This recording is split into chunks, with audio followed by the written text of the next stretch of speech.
আসসালামু আলাইকুম, my name is Yasin Arafat. আর আজকে থেকে আমরা ইন্ট্রোডাকশন টু রোবোটিক্সের একটি মিনি কোর্স শুরু করতে যাচ্ছি। এই কোর্সটি আপনাদের অনেকের রিকোয়েস্টেই আমি তৈরি করছি, তো আশা করছি আপনাদের এই কোর্সটি ভালো লাগবে। তো এই কোর্সে আমি ইন্ট্রোডাকশন টু রোবোটিক্সের বেসিক জিনিসগুলো নিয়ে আলোচনা করব।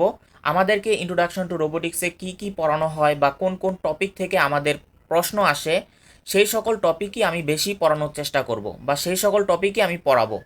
তাহলে চলুন আজকের ভিডিওটি শুরু করা যাক। আর আপনারা যদি কোনো টপিক বুঝতে না পারেন তাহলে অবশ্যই কমেন্টের মাধ্যমে জানাবেন, আমি সেটির ভিডিও বানিয়ে আপনাদেরকে বুঝিয়ে দেওয়ার চেষ্টা করব। তো হোয়াট ইজ রোবোটিক্স?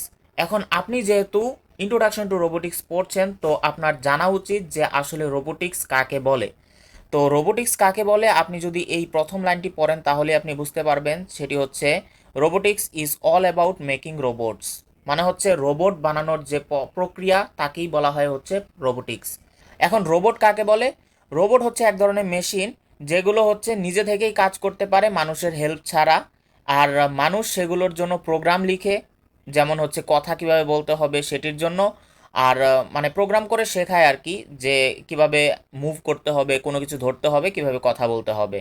এই জিনিসটিকেই বলা হয় হচ্ছে বেসিক্যালি রোবট। যেটি মানুষের হেল্প ছাড়া কোনো কিছু করতে পারে তাকেই বলা হয় হচ্ছে বেসিক্যালি রোবট। আর তার প্রোগ্রাম বা সেটি কিভাবে কাজ করবে সেটি একজন মানুষ ডিফাইন করে দেয়।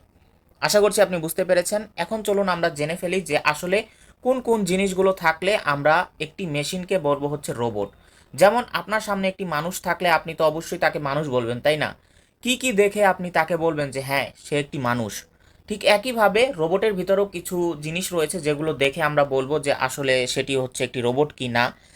সর্বপ্রথম হচ্ছে সেন্সিং, মানে হচ্ছে সে সেন্স করতে পারছে কি না তার আশেপাশে কি রয়েছে। এখন মনে করুন সামনে আগুন রয়েছে বা সূর্যের আলোতে গেলে আমাদের গরম লাগে, তো আমরা সেন্স করতে পারছি। কোনো কিছু আমরা দেখলে সেন্স করতে পারছি। তো ঠিক একইভাবে রোবট কি সেটি বা যেই ডিভাইসটি রয়েছে সেটি কি সেন্স করতে পারছে কি না? যদি সেন্স করতে পারে তাহলে সেটি রোবট।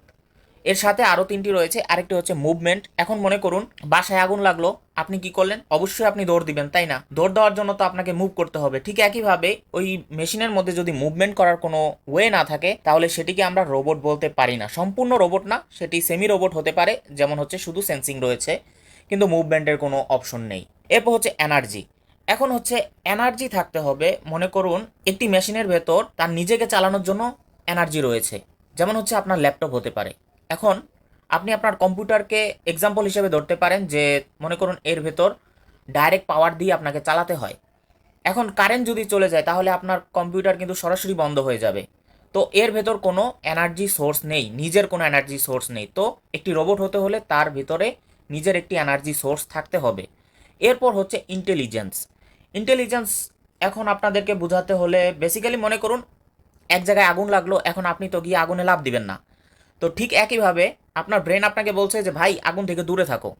ঠিক একইভাবে রোবটের ভেতরও এই জিনিসটি কাজ করতে হবে যে আগুন থেকে দূরে থাকতে হবে। তো এটি হচ্ছে ইন্টেলিজেন্স। আপনাদেরকে আমি খুব সহজে বোঝানোর চেষ্টা করেছি, আশা করছি আপনি বুঝতে পেরেছেন। এখন এই সকল জিনিসগুলো যদি থাকে তাহলে সেটিকে আমরা রোবট বলতে পারবো। এরপর হচ্ছে রোবটের বেসিক্যালি তিনটি রুলস রয়েছে। প্রথমটি হচ্ছে এটি কোনো মানুষকে হার্ম করবে না বা মানুষের কোনো ক্ষতি করবে না। দ্বিতীয়টি হচ্ছে এটি সবসময় মানুষের অর্ডার মানবে, কিন্তু অর্ডার মেনে প্রথম রুলটি ব্রেক করবে না। মানে কি, আমি বললাম রোবটকে যে আরেকজনকে মেরে দিতে, তো রোবট সেটি করবে না। তৃতীয়টি হচ্ছে রোবট তার নিজের সেফটি খেয়াল রাখবে, মানে নিজেকে সেফ রাখার চেষ্টা করবে, কিন্তু 1 নম্বর আর 2 নম্বর রুল ব্রেক করতে পারবে না। তো এটি হচ্ছে বেসিক্যালি তিনটি রুল রোবোটিক্সের জন্য বা রোবটের জন্য। এখন আমরা জানবো হচ্ছে ক্লাসিফিকেশন অফ রোবট, মানে হচ্ছে কয় লেভেলের রোবট থাকে। বেসিক্যালি বেসিক্যালি 3 লেভেলের রোবট থাকে। একটি হচ্ছে সিম্পল লেভেল, একটি হচ্ছে মিডল লেভেল, আর একটি হচ্ছে কমপ্লেক্স লেভেল। এখন সিম্পল লেভেল কোনটি? হচ্ছে ওয়াশিং মেশিন। এখন কোন ধরনের ওয়াশিং মেশিন? যেটি হচ্ছে একদম বেসিক, এর ভেতর কোনো প্রোগ্রাম করা নেই, কাপড় ধোয়া হয়ে গেলে আপনাকে কোনো মেসেজও দিবে না, এরকম লেভেলের। মানে হচ্ছে আপনি অন করেছেন, ধুইছেন, এখন আপনাকে সেটিকে বন্ধ করতে হবে, এরকম টাইপের। এরপর হচ্ছে middle level robots. Middle level robots সেগুলো যেগুলোর ভিতর আপনি প্রোগ্রাম আগে থেকে করা রয়েছে কিন্তু সেই প্রোগ্রাম আপনি চেঞ্জ করতে পারবেন না, তো সেটি হচ্ছে মিডল লেভেল। তো এটি আপনাকে মোবাইলেও আপনাকে মেসেজ দিয়ে বলে দিতে পারে যে কাপড় ধোয়া হয়ে গেছে, এখন আপনার কাপড় আপনি বের করতে পারেন। এমন হতে পারে সেটি কাপড় শুকিয়ে আপনাকে দিয়ে দিল। এরপর হচ্ছে কমপ্লেক্স লেভেল রোবট। এখন কমপ্লেক্স লেভেল রোবটগুলো কীরকম? এর ভেতর প্রোগ্রাম করা থাকে, সেই প্রোগ্রাম আপনি চেঞ্জ করতে পারবেন আপনার মতো করে। যেমন হচ্ছে আপনার ল্যাপটপ বা কম্পিউটার, কম্পিউটারের ভেতর আপনি 3 ধরনের অপারেটিং সিস্টেম ইউজ করতে পারেন, উইন্ডোজ, লিনাক্স, ম্যাক। আপনি যেটা চান সেটাই। এমন না যে উইন্ডোজ দেওয়া আছে আপনাকে শুধু উইন্ডোজই চালাতে হবে, আপনি এর ভিতর লিনাক্স দিয়েও আপনি চালাতে পারবেন। ঠিক একইভাবে সেটি হচ্ছে কমপ্লেক্স লেভেল রোবট। তো আশা করছি আপনি বুঝতে পেরেছেন যে আসলে রোবট কি, রোবটের ক্লাসিফিকেশন কি, রোবটের 3টি রুলস কি। যদি আপনাদেরকে বেসিক প্রশ্ন করা হয় তাহলে আশা করছি আপনি এর মধ্যে থেকে উত্তর দিতে পারবেন। তাহলে দেখা হচ্ছে নেক্সট ভিডিওতে। আসসালামু আলাইকুম।